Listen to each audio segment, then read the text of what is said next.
আজকের এই মাহফিল মাদ্রাসার উত্তরোত্তর উন্নয়নের নেপথ্যে এবং এই মাদ্রাসার কার্যক্রম সম্পর্কে আপনাদেরকে অবগত করানো, আপনার আমার হেদায়েতের মানুষে কিছু কথা বলা, শোনা, আমল করা। সেই জন্য আপনারা যারা এসেছেন, বসেছেন, আসতেছেন, সবার প্রতি আমার অনুরোধ থাকবে আপনারা একটু আলোচনা শুনবেন। এই যে মাদ্রাসা, এই মাদ্রাসা সুন্নি মাদ্রাসা যত এলাকায় থাকবে তত এলাকায় সুন্নিয়তের গণজাগরণ থাকবে। সুন্নিয়তের অগ্রগতিকে সমুন্নত করার জন্যে মাদ্রাসার কোনো বিকল্প নেই। এই জন্য সুন্নি মাদ্রাসার প্রতি আপনাদের দরদ যেন থাকে, আপনাদের ভালোবাসা যেন থাকে, এটার উদাত্ত আহ্বান জানাচ্ছি। আজকের বর্তমান জামানা এমন একটি সময় আসছে যে জ্বলন্ত আংরাকে হাতে রাখলে যেমন কষ্ট হবে, তার চাইতে বেশি কষ্ট হবে ঈমান রাখতে। কথাকে সত্যি বলতেছি। আঙ্গু দেশে দেখবেন স্বার্থের জন্য ঈমান বিক্রি করে ফেলায়। আপনার দাদা, আপনার বাপ কত সুন্দর মিলাদ কিয়াম করছে, আপনার সন্তান বিদেশ থেকে ঘুরেছে আর দেশে আইসে বলতেছে এগুলা বেদাত, এগুলা বেদাত, জায়েজ না। আছে না নাই? অনেকে বলে সৌদি আরব থেকে এসি কোনো মাজার দেখছি না। আপনার কোনো মাজার দেখার দরকার, নবীর রওজা মুবারক আছে না নাই? এর উপর আর কোনো বড় দলিল লাগবো? কথা কন, দলিল লাগবো? বরং অন্যান্য সাহাবায়ে কেরামেরও মাজার ছিল, এক শ্রেণীর মানুষ এসে এইগুলা ভেঙ্গে দিয়েছে। যেমন বর্তমানে বাংলাদেশে ভাঙ্গা শুরু করছে। আর শাহজালালের মাজার যদি ভাঙ্গে ফেলায়, মানে 100 বছর পরে যদি গিয়া কন বাংলাদেশটা গুইরে দিকেছি মাজার একটাও নাই,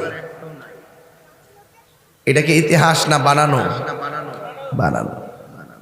ঠিক এভাবে সৌদি আরবের আল্লাহর প্রিয়তম সাহাবায়ে কেরামের যে স্মৃতিচারণ জায়গাগুলা ছিল, এগুলা ওরা ভেঙ্গে দিয়েছে। কি কয় ওখানে শিরিকের আড্ডা হয়, মানে শিরিক যেন হুমনা বাজারে কিনতে পাওয়া যায় আর কি। ছোট্ট একটা বাচ্চারা যদি প্রশ্ন করি আল্লাহ কয়জন, ওই যে দাঁড়াও তুমি, আল্লাহ কয়জন, আঙ্গুল তুলে গো, একজন। এর বয়স কত? কুরআন হাদিস কিছুই পড়ে নাই, এর মায়ের শাড়ির থেকে বইয়া থেকে যেটা শিখছে, মক্তবে যায় উস্তাদের কাছ থেকে শিখছে আল্লাহ কয়জন। আর বসো, শিরিকটা তো মাগনা জিনিসটা। রাসূল বলেন আমার উম্মত শিরিক করবে, এই ব্যাপার নিয়ে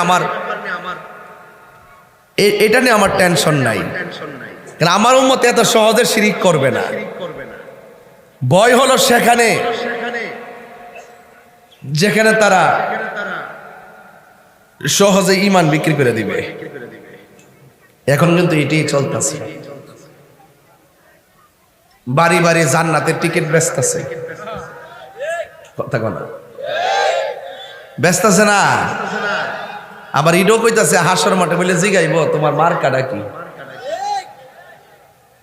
এগুলা নতুন নতুন, এগুলা কি নতুন নতুন।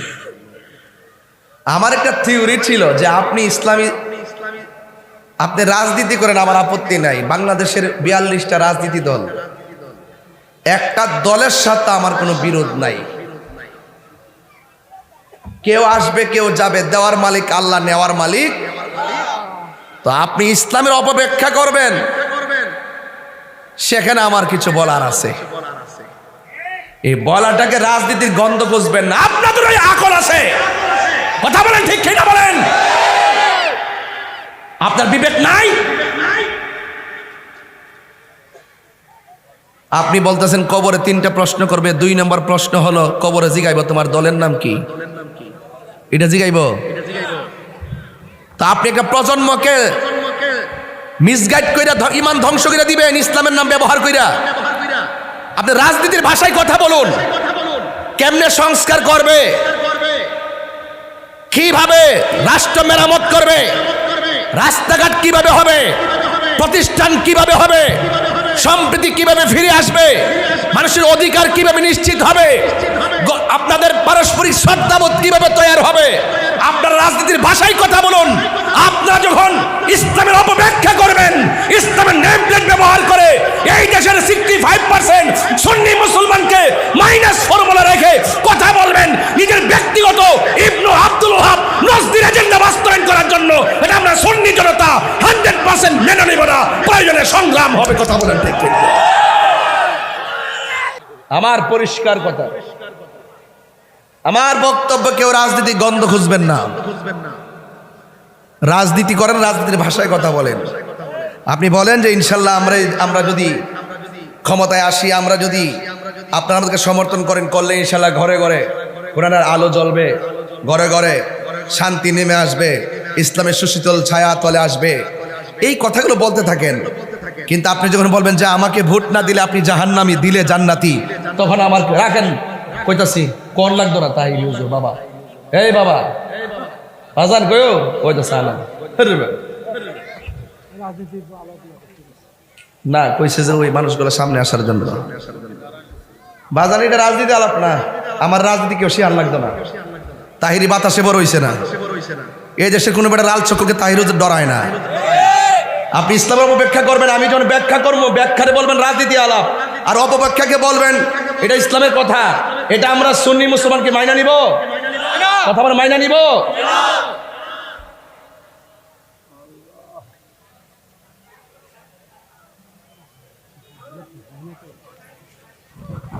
বাংলাদেশের বহু সুন্নিরা ট্যাবলেট খাইছে, বান্ডালের কাছে ইমান বিক্রি করা শুরু করছে। এগুলা বন্ধ করুন। কবরে নবী ছাড়া কেউ আপন হবে না। কথা বলে ঠিক না বেটি? কবরে নবী ছাড়া কেউ আপন হবে? আপন হবে না।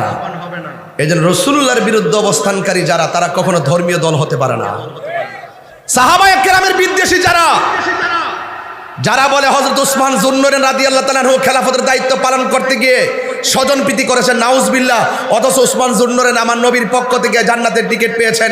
আমার নবীর 2টা মেয়েকে বিয়ে করেছেন, একটার নাম উম্মে কুলসুম, আরেকটার নাম রুকায়া। রাসূল বলছেন আমার আরেকটা মেয়ে থাকলে সেই মেয়েটাকে আমি উসমানের কাছে বিয়ে দিতাম। সেই উসমানকে যখন খেলাফতের দায়িত্ব পালন করতে গিয়ে তিনি ত্রুটি করেছেন, দুষ করেছেন, স্বজনপ্রীতি করেছেন, এই কথা যারা বলে, সাহাবায়ে কেরামের ব্যাপারে যাদের নেগেটিভ ধারণা, সাহাবায়ে কেরামের ব্যাপারে যারা বিষোদ্গারকর কথা বলে, তারা যত কিছু হোক লেভেলে ইসলাম হতে পারে, কিন্তু মূলত ইসলাম না। নিয়ে আসেন বাংলাদেশে কোন প্রোটেকশন? 3 বাহিনী প্রধান আমার সামনে নিয়ে আসেন, যৌথ বাহিনী নিয়ে আসেন, জবাব আমরাই দিব ইনশাআল্লাহ।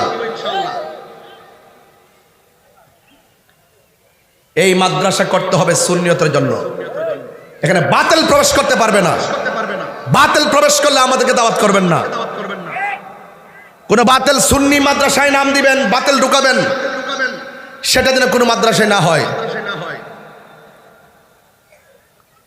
আপনারা সহজ সরল মানুষ, আপন পর চিনেন না। আমি বলতে চাচ্ছি ওই ছাত্র, ওই মাদ্রাসাটা দেশের জন্য প্রাসঙ্গিক, ওই মাদ্রাসাটা দেশের জন্য প্রাসঙ্গিক যারা জঙ্গিবাদ করে না, যারা বোমাবাজি করে না।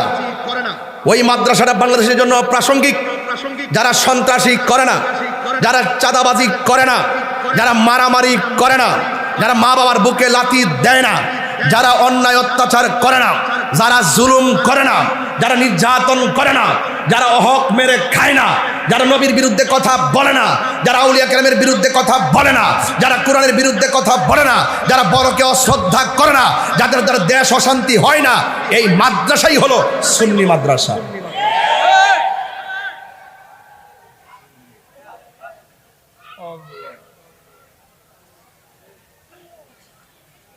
এই সুন্নি মাদ্রাসা ধরে রাখতে হবে, ঠিক কিনা বলেন? এই সুন্নি মাদ্রাসা ধরে রাখতে হবে। বিটি কালমিনার মাটি, সুন্নিয়তের ঘাটি। কিন্তু আমি শুনেছি কিছু আহলে হাদিসে ঢুকছে এলাকায়, এরা রমজান মাস আইলে তারা বের হয়, তারা 8 রাকাত, বেতের 1 রাকাত, আর 11 মাস তাদেরকে খুঁজে পাওয়া যায় না। ওরা হইল সমাজের ফেতনাবাজ। এই ফেতনাবাজ গুলো ইউটিউবে বক্তব্য দিয়ে আমাদের সমাজের ঈমান আকীদাকে নষ্ট করতেছে। হ্যাঁ, মহিলা মসজিদে ঢুকাইতেছে, কথা ঠিক নেই? এই জন্য আপনাদের কাছে আমার অনুরোধ থাকবে, ইসলাম শান্তির ধর্ম, কিন্তু সঠিক জায়গায় থাকতে হবে। ব্যবসা করা যাবে না, ব্যবহার করে নিজের স্বার্থ হাসিল করতে যায় ইসলামকে ব্যবহার করে, ইসলামটাকে খেলার পাত্র বানাবেন না। লাইন মতো কথা বলেন, আমরাও সমর্থন দিব। বেলাইনে কথা বলবেন, ওই সাধারণ পাবলিক বুঝাইতে পারবেন তাহিরি কেনা। আমি কি বোঝাতে পারছি? আমি বোঝাতে চাই, ওই কথাটাই বোঝাতে চাই, সুন্নি মাদ্রাসার বিকল্প নাই। আল্লাহ রাব্বুল আলামিন কোরআনে বলে দিয়েছেন, ইয়া আইয়ুহাল্লাযীনা আমানু দুখুলু ফিস-সিলমি কাফা। সুবহানাল্লাহ। আল্লাহ রাব্বুল আলামিন বলেন, হে ঈমানদারগণ, তোমরা ইসলামের মধ্যে প্রবেশ করো, পরিপূর্ণভাবে ইসলামের মধ্যে প্রবেশ করো। পরিপূর্ণ কাকে বলে? যারা জবানে যা বলবে অন্তরে তাই রাখবে, এটার নাম পরিপূর্ণ। আপনি আল্লাহকে মানবেন, আপনি নবীর পক্ষে কথা বলবেন, আবার নবীর বিরুদ্ধে বিশ্বগার কথা বলবেন, আপনি আল্লাহর ইবাদত করবেন, মাকে বুকে লাথি মারবেন, এটার নাম পরিপূর্ণতা নয়। পরিপূর্ণ হলো আল্লাহর বিধান, মা আতাকুমুর রাসূলু ফাখুযুহু ওয়া মা নাহাকুম আনহু ফান্তাহু। আল্লাহর পক্ষ থেকে যা কিছু বলা হয়েছে করো, সেইগুলো করতে হবে, আর যা থেকে নিষেধ করেছেন তা থেকে আমাদেরকে দূরে থাকা লাগবে। এখন আপনি আল্লাহর ইবাদত করবেন, জবান দিয়ে আল্লাহর জিকির করবেন, আবার এই জবান দিয়ে মুনাফিকি করবেন, আপনি পরিপূর্ণ মুসলমান হতে পারবেন না।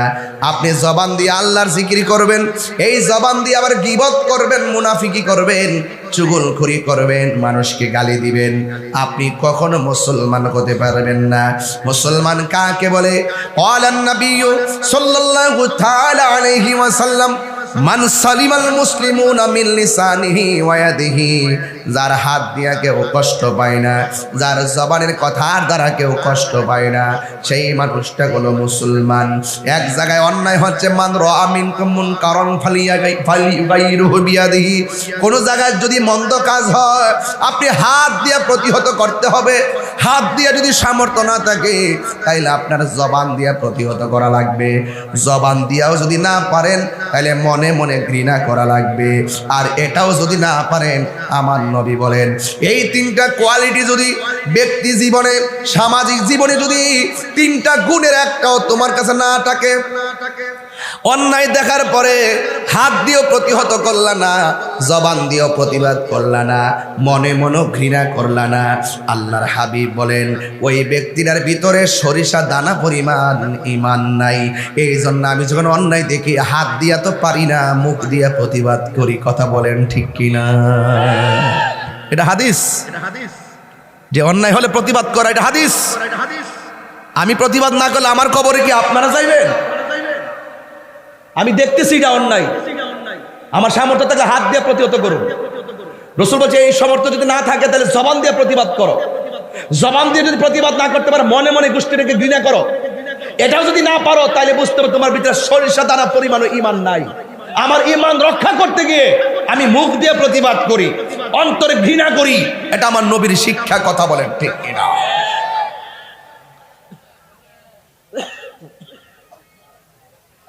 অনেক মা বন্ধুরা আজকে আসছে মাহফিলে, সবাই জবানটা খুলে এখন আল্লাহু আকবার।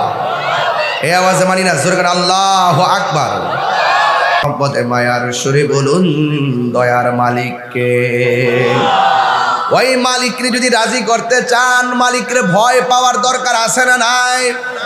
মালিকরে ভয় করলে মালিকে আপনাকে নিয়ামত দিবে কি দিবে না? মালিকরে ভয় করা লাগবে। আল্লাহ রাব্বুল আলামিন বলেন ওয়া'লামু আন্নাল্লাহা মা'আল মুত্তাকিন। আল্লাহ বলেন তোমরা জেনে রাখো, তোমার ডানে বিপদ, বামে বিপদ, সামনে বিপদ, পিছনে বিপদ, তোমার হৃদয়ের মাঝে যদি আমি আল্লাহর ভয় থাকে, তোমার ডানে বামে কেউ নাই, একজন আছি। বলেন জবান খুলে বলুন তিনি কে? এই আওয়াজে মানি না, জোরে বলুন তিনি কে? আল্লাহকে যারা ভয় করে আল্লাহ রাব্বুল আলামিন তাদেরকে অন্ধকার থেকে আলোর পথে নিয়ে আসে। কথা বলেন ঠিক কিনা? আল্লাহু ওয়ালিয়ুল্লাযীনা আমানু ইউখরিজুহুম মিনাজ যুলুমাতি ইলান নূর। আল্লাহ রাব্বুল আলামিনের বন্ধু যারা হবে তারা ঈমানদার, আর ঈমানদার যারা হবে আল্লাহ রাব্বুল আলামিন বলেন আমি আল্লাহ তাদেরকে অন্ধকার থেকে বের করে আলোর দিকে নিয়ে যাব। সুবহানাল্লাহ। কোন কেন? আমাদের ডানে বামে অন্ধকার আছে না নাই? আরো জোরে বলো আছে না নাই? ওই অন্ধকার থেকে দূরে যদি আসতে হয়, অন্ধকার থেকে যদি আলোর পথে আসতে হয়, তাইলে আমার আল্লাহকে ভয় করতে হবে। আল্লাহকে যারা ভয় করবে তাদেরকে আমার আল্লাহ একটা জান্নাত দিবে না, আমার আল্লাহ তাদেরকে দুইটা জান্নাত দিয়ে দিবে। জান্নাত দিবে কয়টা? জান্নাতটা কত বড়? আরে বাপ রে বাপ, কি কয় না আকার বলে কমন যেত না, সত্য কথা তো। সবার পরে যে লোকটা জান্নাতে যাইব, সবার পরে জাহান্নামে জ্বলার পরে, সবার পরে খারদালিন যারা পরিমাণ ঈমান থাকার পর সবার পরে যে জান্নাতে যাবে তাকে জাহান্নাম থেকে উঠাবে, উঠায়া ঈমানের কারণে। কিসের কারণে? ঈমানের কারণে, আমলের ঘাটতির কারণে সে কি হয়েছে? জাহান্নামী। মেয়াদ ভিত্তিক পুরার পরে আল্লাহ বলবে এই আরে উঠাও, তার সাজা কি? এখন সে কিসে যাবে? মাশাআল্লাহ। তারে উঠাও, উঠাইছে। উঠানোর পরে আল্লাহ তুমি তো উঠাইছো, শরীরটা ঠিক করছো, কিন্তু কিছু কিছু দাগ লাগে রয়েছে। জান্নাতে গেলে ওই দাগগুলো মানুষে দেখলে কইবো আমি জাহান্নামে ছিলাম, আল্লাহ আমার শরম লাগবো। কি লাগবো? শরম লাগবো। আল্লাহকে এক ফেরেশতারা আমার ফাগলটারে তাসনিম নামক পানি দিয়া দৌত কইরা সুন্দর করে সুবাসিত কইরা রাখ, যেন জান্নাতে যাওয়ার পরে কেউ যেন বুঝতে না পারে সে জাহান্নামে ছিল। আল্লাহ কোন জান্নাতে যাইতাম? ওই জান্নাতটা। আল্লাহ এত সুন্দর জান্নাত, যদি একটু কাছে যাইতে পারতাম। আল্লাহ কয় যাও। কাছে যাওয়ার পরে দরজাটা খুলে দিব। আল্লাহ যদি একটু ভিতরে যাইতে পারতাম। পরে দরজাটা খুলে দিব। ভিতরে যাওয়ার পরে আল্লাহ যে সুন্দর খাওন, যদি একটু খাইতে পারতাম। আল্লাহ খাওন ওপেন করে দিব। তো সবার পরে যে জান্নাতে যাবে তারে যে সবচেয়ে ছোট রুমটা দিবে, এই রুমটা হলো পৃথিবীর 70টা সমান। ছোট্টটা সবার ছোট্ট যেটা। ওয়ালিমান খাফা মাকাম রাব্বিহি জান্নাতান।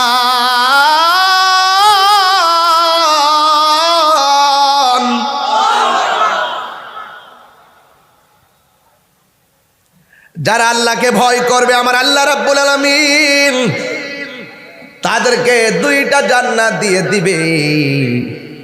দুইটা জান্নাত বলতে জান্নাতের কিছু গ্রিল আছে, শিক আছে, গ্রিল আছে, গ্রিল লম্বা লম্বা। একটা গ্রিল যদি বিক্রি করেন সারা পৃথিবী 70 বার কিনা যাবে, এত দামি। সুবহানাল্লাহ রে। এমন সুন্দর জান্নাতের মধ্যে দিবে কারে জানেন? যারা আল্লাহরে ভয় করে। হযরত ওমর রাদিয়াল্লাহু তাআলার নাম শুনছেন নি? নরম না গরম? বাপ রে বাপ। না ভয় তো পাওয়া বড় কথা না তো। যে রাস্তা দিয়ে ওমরের জীবনে একবার গেছে, কিয়ামত পর্যন্ত এই রাস্তা দিয়ে শয়তান ডরও যাইতো না। শয়তান মনে মনে কোমরে যে ভাবার কবর দিকে উঠতে আমার জুতা দেবে।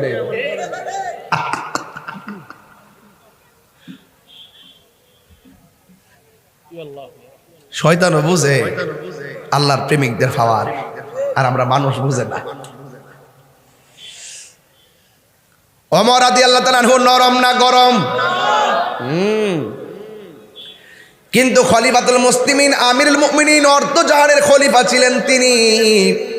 সারা পৃথিবী ঘুরা ঘুরা ঘুরা ঘুরা ঘুরা ঘুরা আমগো দেশের নেতারা রাতের বেলা এসি দিয়া লাগায়া ঘুমায়, আর ওমর রাদিয়াল্লাহু তাআলা আনহু রাতের বেলা ঘরে ঘরে যাইয়া পাশে যাইয়া দাঁড়াইয়া থাকতেন। যদি কোনো ঘরের মধ্যে কান্নার আওয়াজ শুনতেন, পেটের ক্ষুধার কান্নার আওয়াজ শুনতেন, তিনি নিজে মাথার মধ্যে আটা নিয়ে ঘরের ভিতরে খাবার পৌঁছাইয়া দিতেন। আল্লাহু আকবার। শুধুমাত্র তাই না, ওমর রাদিয়াল্লাহু তাআলা আনহু বলেন, আমার শাসন আমলে যদি একটা কুকুর পানির অভাবে কষ্ট পায়, আমি আল্লাহর দরবারে আমার জবাব দেওয়া লাগবে। এই হলো উমরের চরিত্র। আজকে আমাদের স্লোগান হলো এমকে পবিত্র, কিন্তু চরিত্রে প্রবলেম আছে না নাই? আরো জোরে গোনা আছে না নাই? মুখের কথা শুনলে মনে হবে আল্লাহর ওলি, ভিতরে শয়তানি আছে না নাই? ভিতরে মনে মনে আয়ালই এরপর একটা পরে, এখন রং পাল্টা থাকদা, রং পাল্টা, রংটা শুধু পাল্টা, আয়ালই। দেশের মানুষ এখন সচেতন। কথা কন ঠিক না বে ঠিক? ইমানের দাম বেশি না টেহার দাম বেশি?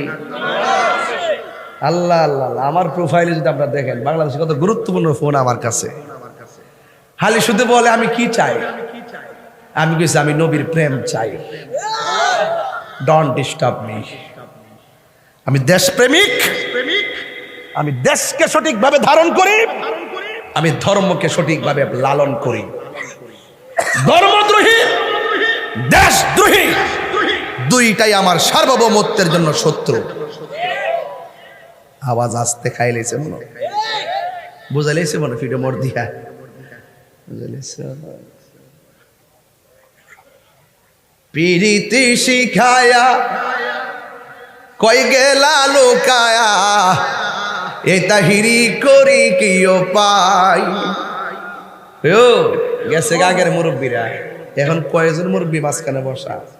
বেড়াটা যদি 5 পাস হইতো, বাপটা যদি 5 পাস হইতো, গড়টার ভিতরে এমন ভাবে সাইলে রাখছে, মাস্টার সর সুলা, বুড়া বাপের এক দাঁতের বুঝো বুঝে নাই।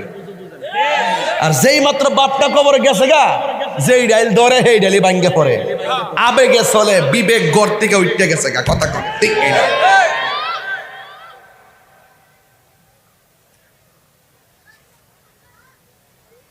নবরঙ্গের রূপ ধরিয়া পাগল করিয়া এখন দয়াল রইলা কোথায়?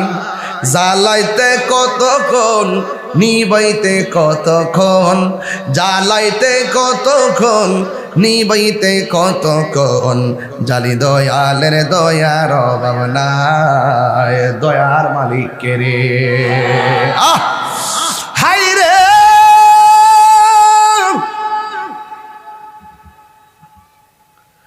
ও বিটিকাল মিনার বাবা,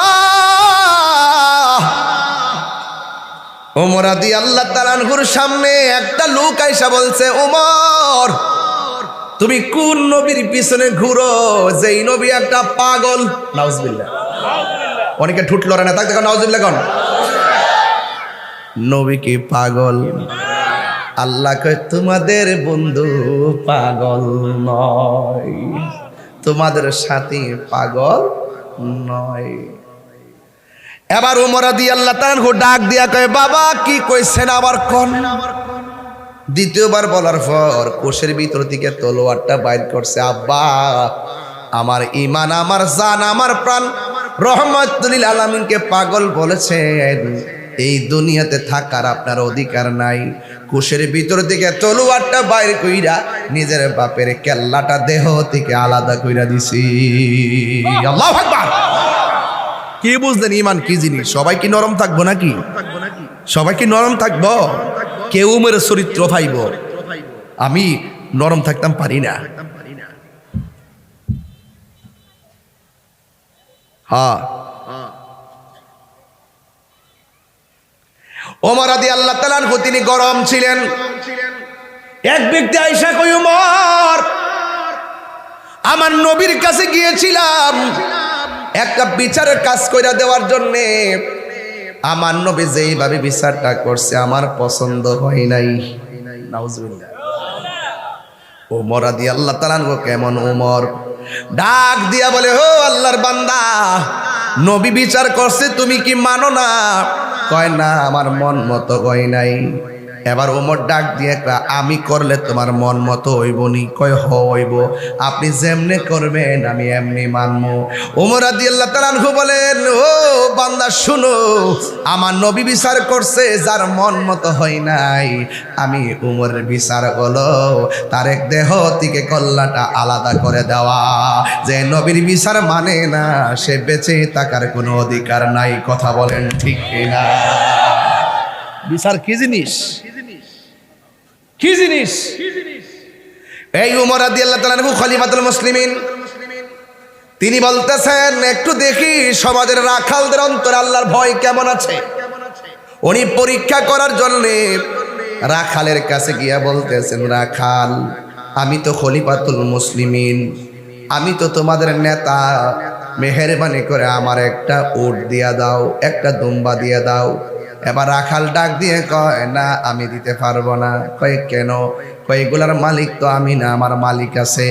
ওমর রাদিয়াল্লাহু তাআলা আনহু বলেন, ঠিক আছে তোমার মালিকরে বলবা এই একটা দুম্বা বাগে খায়া ফালাইছে, আমারে দিয়া দাও। এবার রাখাল ডাক দিয়া কয়, ওমর আমি যদিও মালিকরে বলি 10টা দুম্বা বাগে খাইয়া ফলাইছে, আমার মালিক আমার এত বিশ্বাস করে আমাকে কোনোদিনও বিশ্বাস করবে না। 10টা খাইয়ে বললেও 10টা খাইছে এই কথা বললেও আমার মালিক মানবো। কিন্তু ওমর আমি যদি মালিকরে বুঝাবো, কিন্তু আপনি তো খলিফাতুল মুসলিমিন, আমার কিছু করার নাই। আপনি খলিফা হইতে পারেন কিন্তু আমার মালিকরে ধোঁকা দিতে পারবো? একটা বার আমার উত্তর দেন, আমি আমার আল্লাহরে কোন ভাষায় জবাব দিব? তাইলে দেখেন ওমরের আমলে প্রত্যেকটা মানুষের অন্তরে এমন ভাবে ক্ষুধা ভীতি ঢুকে গেছে, মাইরা খাইতে গেলে 100 বার চিন্তা করেছে। এই জন্য আমার আল্লাহরে ভয় করা লাগবে। ওমর রাদিয়াল্লাহু তাআলা আনহু বললেন, এই পৃথিবীর মানুষ তোমরা এখন কিন্তু মদ পান করতে পারবে না। এবার সবাই মদ এমনভাবে রাস্তা নিয়ে ফালাইছে, এবার রাস্তায় ফালানোর পরে খাল বিলগুলা মদে ভরে গেছে, মনে হয় যেন আষাঢ় মাসের বৃষ্টি নাজিল হইয়া গেছে। সবাই মদ পালাইয়া দিছে। একটা ছেলে মাত্র রাতের বেলা মদ খাওয়ার এমন পিপাসা, ওই ছেলেটা দৌড়াইয়া চলে গেছে মদ আনার জন্য। 1 বোতল মদ আগে খায়া লইছে, আরেক বোতল মদ এবার চাদরের ভিতরে ঢুকাইছে। কিছু কিছু মানুষ আছে দেখবেন অভ্যাস ছাড়তে পারে না, হার্টের রোগ হইলেও সিগারেট খাওয়া ছাড়তে পারে না, এমন কিছু মানুষ আছে না নাই? দেখবেন কিছু কিছু মহিলা হার্টের রোগ হওয়ার পরেও জর্দা খাওয়া ছাড়তে পারে না। কথা কোন ঠিক কিনা? ডাক্তার 1000 বার যদিও বইলা দেয়, যদি আপনি এটা খাবেন না কিন্তু সামনে পাইলে খায়, এই জর্দা খাওয়া কিন্তু ছাড়তে পারে না রে বাবা। এবার ওমর রাদিয়াল্লাহু তাআলা আনহু যখন বললেন তোমরা মদ পান করিও না, সবাই ফেলে দিয়েছে, একটা মানুষ মদ ছাড়া বাঁচে না। এবার যাইয়া সুন্দর করে 1 বোতল মদ খাইলো, আরেক বোতল মদ চাদরের ভিতরে ঢুকাইয়া রাস্তা দিয়া রওনা দিল। আল্লাহরে ডাকতে গিয়ে, আল্লাহ তুমি দেখলে দেখছো, ওমর যেন আমার না দেখে, ওমর যেন না দেখে। তার চিন্তা হইল আল্লাহ তো দেখছে, আল্লাহ তো বিচার করবে পরে, ওমর যদি দেখে নগদে বিচার হয়ে যাবে। এই কথা বইলা রাস্তা দিয়ে রওনা হয়ে গেছে। হঠাৎ করে যখন সামনে গেল, যেখানে রাত হয়, যেখানে বাঘের বয়স সেখানে রাত হয়। এই ব্যক্তি এই বেচারা বলছে, আল্লাহ তুমি দেখলে দেখছো, কিন্তু উমর যেন না দেখে। এই কথা বলে রওনা দিছে রে বাবা। উমর আয়েশার সামনে হাজির হয়ে গেছে। যেই মাত্র উমর রাদিয়াল্লাহু তাআলা আনহুকে দেখছে, ওই মুহূর্তে পাগলা আল্লাহরে ডাক দিয়ে, আল্লাহ তোমার কাছে আমি তওবা করতেছি, আজকে যদি আমি উমরের হাত থেকে বাঁচতে পারি, জীবনেও আমি মদ পান করব না। আপনারা জবান খুলে বলেন, হায়াতের মালিক কে? গুনাহ মাফের মালিক কে? ও আল্লাহ, ও আল্লাহ গো, আমি যদি আজকে উমরের হাত থেকে বাঁচতে পারি, আমি আর মদ পান করব না। এই কথা বলার পর উমর রাদিয়াল্লাহু তাআলা ডাক দিয়া কয়, তুমি এমন ভাবে কেন ডান বাম চাকা তাকাইতেছো? এবার আল্লাহর বান্দা বলেন, উমর আপনি যে আমারে বলেছেন, এলাকায় বলেছেন মদ পান করা হারাম, সবাই ফেলে দিয়েছে, আমি আর থাকতে পারি নাই।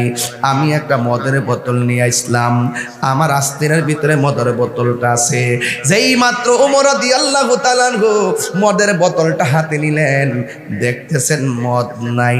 এক রাওয়ায়াতে লেখে এটা দুধের বোতল হয়ে গেছে, আর এক রাওয়ায়াতে লেখে এটা মধুর বোতল হয়ে গেছে। জোরে জোরে কন্যা সুবহানাল্লাহ। এবার ওমর রাদিয়াল্লাহু তাআলা আনহু বলেন, ও আল্লাহর বান্দা, আমি তো তোমাকে মধু পান করতে নিষেধ করিনি, আমি তো তোমাকে মদ পান করতে নিষেধ করিনি, আমি তো নিষেধ করেছি মদ পান করতে, আমি তো মধু পান করতে নিষেধ করিনি। এবার লোকটা চোখের পানি পালায়া কান্না শুরু করে দিল। ও বন্ধুরে আমার, ও যুবকের দল, এবার পাগলা চোখের পানি ফালায়া ফালায়া কান্দে। ওমর রাদিয়াল্লাহু তাআলা আনহু বলেন, ও পাগলা তুমি কান্দো কেন? ওই লোকটা কয়, হুজুর আমি একটা মাত্র কারণে কান্দি, আমার আল্লাহ যে কত দয়াবান,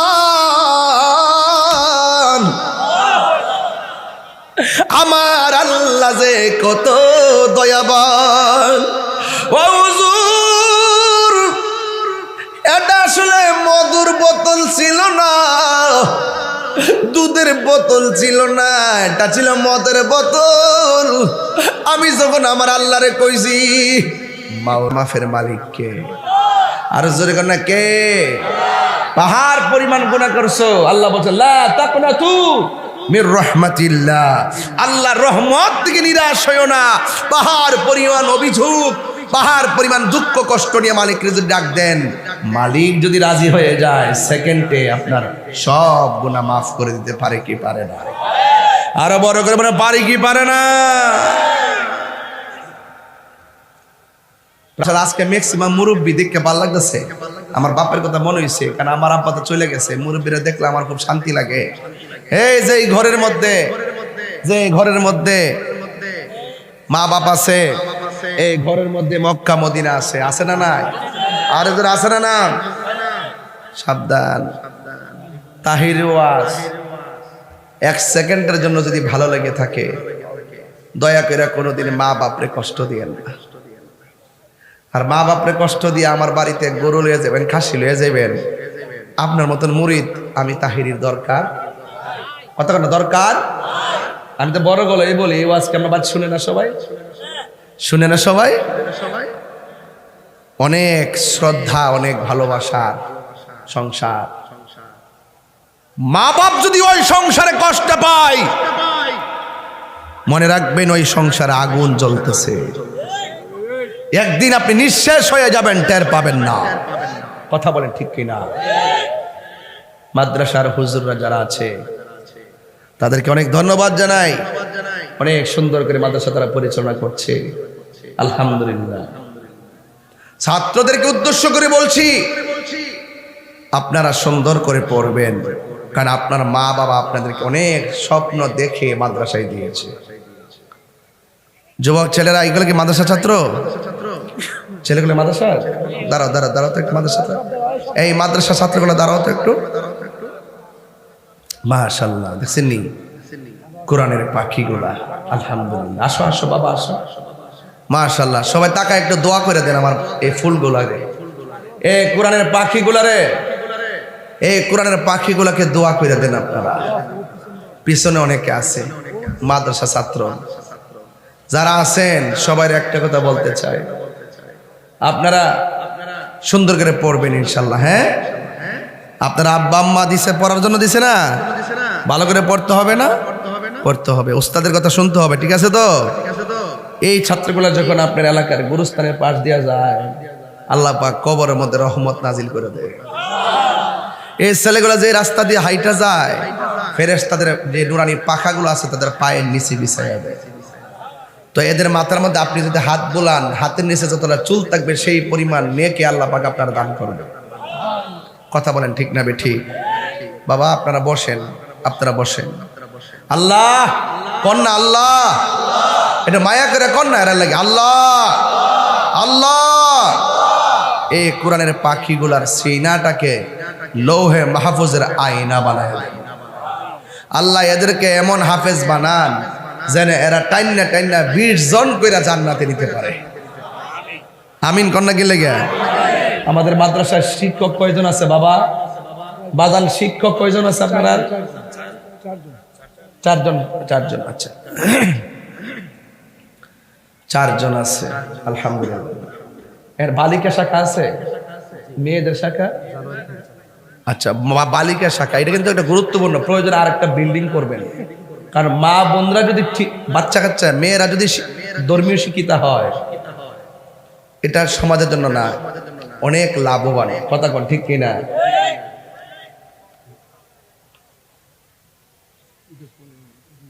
আচ্ছা, এটা এটা একটু পরে বলবো বাবা। হ্যাঁ, আচ্ছা ঠিক আছে, আচ্ছা ঠিক আছে।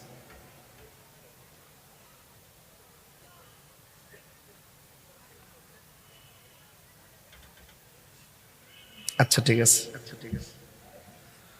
সকলে বলে আলহামদুলিল্লাহ। যাক, এটা আমরা একটু পরে দেখি। হ্যাঁ, একটু পরে সবাই একটু থাকবেন, একটা কাগজ আসছে গুরুত্বপূর্ণ, এটা আমরা পরে দেখবো। আলহামদুলিল্লাহ বলে না কেন? তা আমাদের এই কোরআনের পাখিগুলা, আমি কিন্তু এসেছি মূলত আপনাকে মেসেজ দেওয়ার জন্য। মাদ্রাসার মাহফিল কিন্তু আমি খুব শখ করে রাখি, কারণ এই প্রতিষ্ঠানগুলোকে যেমন আমরা আসলে, যেখানে আজকে জায়গা নাই, মানুষ কিন্তু এখনো আসতেই আছে, শুধুমাত্র ব্লক হয়ে গেছে রাস্তা, দেখেন এখনো প্রচুর লোক আসতেছে। কিন্তু আমি শুধুমাত্র জানাইতে চাই যে এখানে একটা মাদ্রাসা আছে, এটার প্রতি আপনার হক আছে, আপনার দাবি, আপনার দায়িত্ব আছে। আপনার দায়িত্বটা কি? এখানে ছাত্র দিতে হবে, যে কোনো দান করবেন। দান করেন, অনেকে জাকাত দেয় না, অনেক টাকা পয়সা সওয়াবের আশায় দেয় না, আপনারা এই মাদ্রাসায় দিবেন। এই জানুয়ারি থেকে যদি একটা বালিকা মাদ্রাসা হয়, মেয়েদের হয়, তাহলে এটা আরো অনেক সুন্দর হবে না? হবে কি না? তো বাচ্চা পেটে থাকার অবস্থায় ডাক্তার দেখাইবার স্বপ্ন না দেখা আপনি তাকে ধর্মীয় শিক্ষা দিবেন, কোরআনের শিক্ষা দিবেন, এটা নিয়ত করবেন। দেখবেন এই নিয়তের মাধ্যমে আপনার সন্তান ডাক্তার হতে পারবে। কথা বলেন ঠিক কিনা? কোরআন যেখানে শান্তি সেখানে, কথা বলেন ঠিক কিনা? যাই হোক বাবার, আমার আপনাদের খেদমতে আমি যে কথাগুলো বলতে চেয়েছিলাম, আমার এই কোরআনের পাখিগুলো মাদ্রাসায় থাকে। হোস্টেল আছে নাকি? হোস্টেল আছে তো? হোস্টেল আছে না? চালু হবে। দূরের এমন আছে যে আমাদের ওয়াজগুলো অনেক দূরে যায় অনলাইনে। আমি যদি বিটি কালমিনা হাফিজ মাদ্রাসার কথা বলি, তাহলে অনেক দূর থেকে একটা ছাত্র এই এলাকা দিতে পারে। তাহলে দূরের ছাত্রটার জন্য লজিং দরকার আসেনি? লজিং আসেনি? আবার অনেক গার্জিয়ান মনে করে, আমি একটা পরামর্শ শুনে বলতেছি কথাগুলো, অনেক গার্জিয়ান মনে করে যে আমার ছেলে যদি বাহিরে থাকে তাহলে 3 বার বাইরে মাদ্রাসা থেকে, এটা নিরাপদ না। আমার সন্তান যদি একটা আবাসিক হয়, 4 দেয়ালের ভিতরে থাকে, খেলাধুলা করলে মাঠে করবে কিন্তু ভিতরে থাকবে, এরকম সংখ্যা কিন্তু 80%।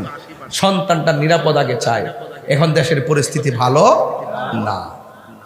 আপনার সন্তান বাহিরে যাবে মানে কি, বন্ধু বান্ধব পেয়ে যাবে। এই জন্য আমি আশা করব এই মাদ্রাসা যেন ইনশাল্লাহ আবাসিক হয়। আর হবে না কেন? বিটি কালমিনা তো এটা সাধারণ কোনো গ্রাম না, এটা ঐতিহ্যবাহী গ্রাম। অনেক সুন্দর একটি জায়গায় পুকুর আছে। যারা বাচ্চারা সাঁতার জানো না, তোমরা ওই পুকুরে যাবা, মন থাকবো। রাতের বেলা কেউ যদি তোমাদেরকে বলে চল এক জায়গায় ঘুরতে যাই, কারোর সঙ্গে যাবা। যদি কেউ বলে যে ওটোতে ওঠ, আমরা হোমনা যাবো, যাইবা? একদম যাওয়া যাবে না। সে তোমাকে নিয়ে অনেক দূরে মানে নিয়ে যেতে পারে, তোমাকে ক্ষতি করতে পারে, এজন্য তুমি তাদের সঙ্গে যাইবা না। আর আপনাদেরকে অনুরোধ করে বলো, আপনার দাদা, আপনার নাতি, আপনার নাতনি, আপনার সন্তান আজকে থেকেই ওয়াদা করবেন যে এই মাদ্রাসায় দিব। কয়জন ছাত্র আছে টোটাল? 85 জন। দেখছেন 85 জন, কিন্তু 4 জন শিক্ষক দেওয়া হয় না, আরো শিক্ষক দরকার।